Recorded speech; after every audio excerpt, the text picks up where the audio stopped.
उत्तर प्रदेश में इन दिनों हर तरह का मौसम देखने को मिल रहा है। भले ही अभी नौतपा चल रहा है, लेकिन ऐसा नहीं है कि पूरा यूपी तप ही रहा है। कुछ जिलों में पारा 40 डिग्री के ऊपर है, लेकिन कई जिले ऐसे भी हैं जहां पर गुरुवार शाम से आंधी और बारिश देखी जा रही है। इसी पर आपको एक खास रिपोर्ट दिखाते हैं।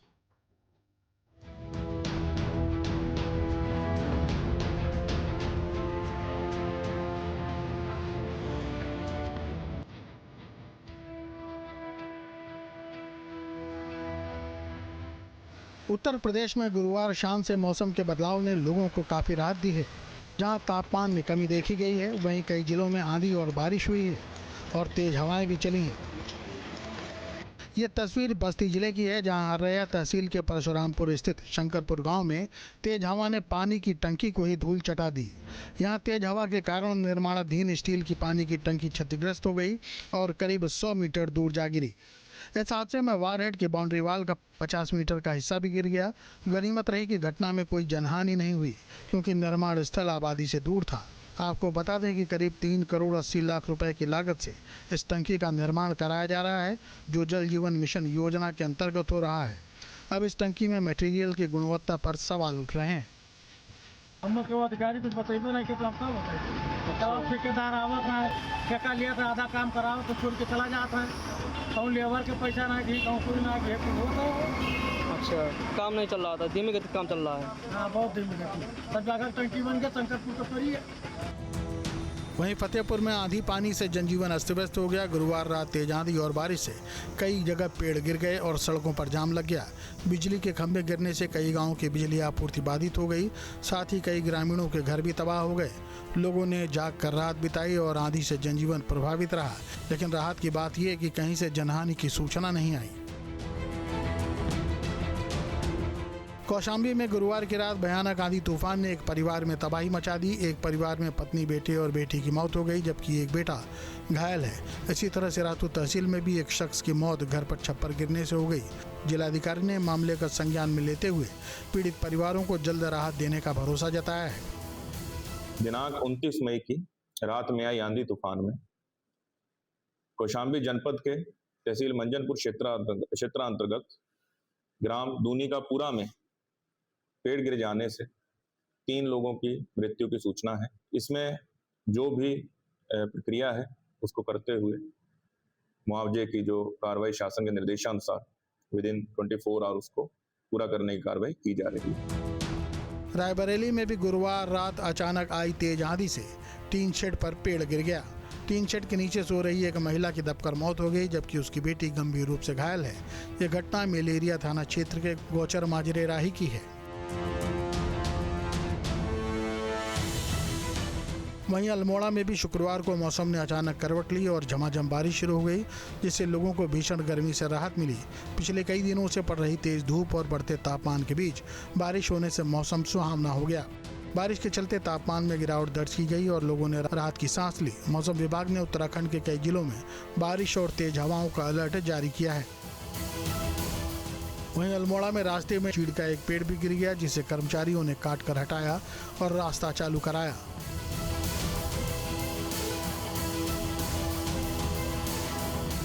भदोही में गुरुवार रात से ही मौसम बेहद खराब है। बादलों की कड़क गरज के साथ सुबह 6:30 बजे तक बारिश हुई, लेकिन कई जगहों पर बारिश के चलते पानी जमा हो गया। गोपीगंज पावर हाउस के सामने NH-19 के उत्तरी लेन के काफी हिस्से में पानी भर गया। कई इलाकों में मामूली पेड़ और पेड़ों की डाल गिरने से बिजली बाधित हुई।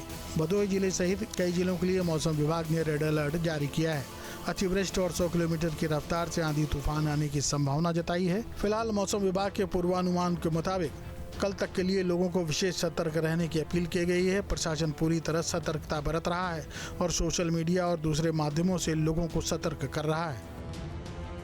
देखिए, विगत 1 सप्ताह से काफ़ी ज़्यादा गर्मी हो रही थी और उसी के दृष्टिगत जो है मौसम में अचानक बदलाव आने की संभावना की सूचना हम लोगों को SDMA के माध्यम से दी गई थी। इसके अलावा जो IMD का भी सचेत ऐप है, उसके माध्यम से भी वार्निंग दी जा रही थी। तो उसका हम लोगों ने अपनी जो जिला आपदा प्रबंधन प्राधिकरण है DDMA, उसके माध्यम से भी सभी ग्रामीण क्षेत्रों में, शहरी क्षेत्रों में हमारे आपदा मित्रों के माध्यम से, हमारे जितने भी कम्युनिकेशन चैनल हैं, सोशल मीडिया और सबके माध्यम से लगातार प्रचार प्रसार कराया है। और गुरुवार रात आई आंधी तूफान से जो तबाही हुई है उस पर राहत आयुक्त से बात की संवाददाता आलोक पांडे ने। यूपी सरकार के राहत आयुक्त ऋषिकेश यशोद हमारे साथ हैं और सबसे बड़ी बात है कि जिस तरीके से सर रात के आंधी पानी तूफान की वजह से नुकसान हुआ है, क्या आंका गया है, किस तरीके की रिपोर्ट आपके पास आई है? देखिए, जैसे जैसे जो अलर्ट्स हम लोग को प्राप्त होते हैं वो सारे अलर्ट्स को हम लोग तत्काल जो है जिलों को भेज रहे हैं कंट्रोल रूम के माध्यम से।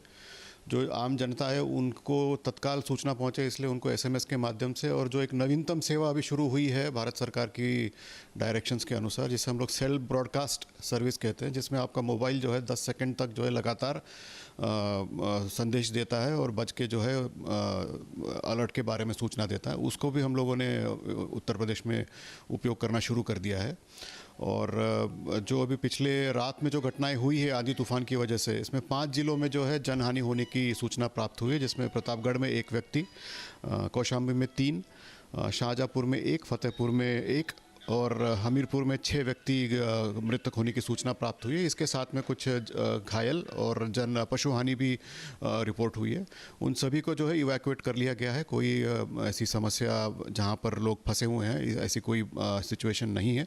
हमीरपुर में जो 6 लोगों की मृत्यु हुई है वो किसी एक निर्माणाधीन पुल के नीचे सो रहे थे। वो पुल का जो स्कैफोल्डिंग होता है और जो स्टील के जो उसके गर्डर्स होते हैं वो गिरने की वजह से उनकी मृत्यु हुई है। उसके लिए अलग से पृथक से जांच की जा रही है लेबर डिपार्टमेंट द्वारा और जिलाधिकारी द्वारा जो है आवश्यक कार्रवाई की जा रही है। अब देखिए देवरिया की तस्वीर। भीषण गर्मी से जूझ रहे लोगों को शुक्रवार को उस समय राहत मिली जब अचानक मौसम ने करवट ले ली।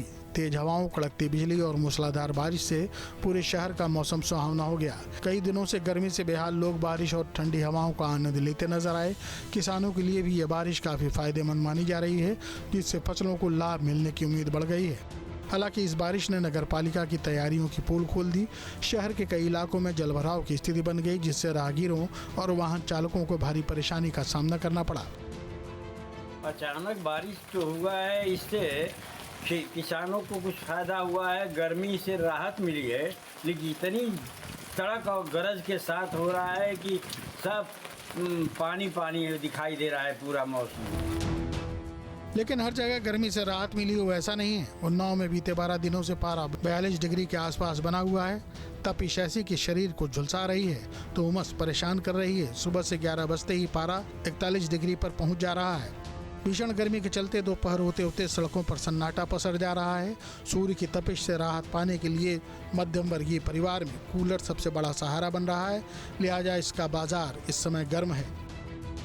उत्तर प्रदेश के अन्य हिस्सों के साथ ही उन्नाव में भी सूर्य की तपिश लगातार बढ़ती जा रही है। तपिश ऐसी है कि अब शरीर झुलसने लगा है और ये जो तापमान है उन्नाव का तो आज भी लगभग 44 डिग्री सेल्सियस रिकॉर्ड किया गया है। तो ऐसे में लोग जो हैं वो अब दोपहर के समय घरों में दुबकने को मजबूर हो गए हैं। जो निकल भी रहे हैं उनको बड़ी दुश्वारियों से जूझना पड़ रहा है। तो ऐसी गर्मी में निजात पाने के लिए जो सबसे सस्ता साधन है वो लोगों के लिए कूलर है। तो हम आज उन्नाव शहर की एक कूलर की दुकान पे पहुंचे हैं और वहां से आपको तस्वीर दिखाएंगे कि कैसे यहां पे जो कूलर हैं वो बनाए जा रहे हैं, क्योंकि लगातार गर्मी के चलते कूलर की मांग बढ़ी है और जो कूलर की वैरायटी है उनमें भी जो कूलर के मालिक हैं उन्होंने इजाफा किया है और लगातार कूलर बनाने का काम चल रहा है। कुछ पुराने कूलर हैं तो उनका मेंटेनेंस भी किया जा रहा है। तो आखिर इस बार बाजार में किस तरीके के कूलर हैं और किस तरीके की कूलर की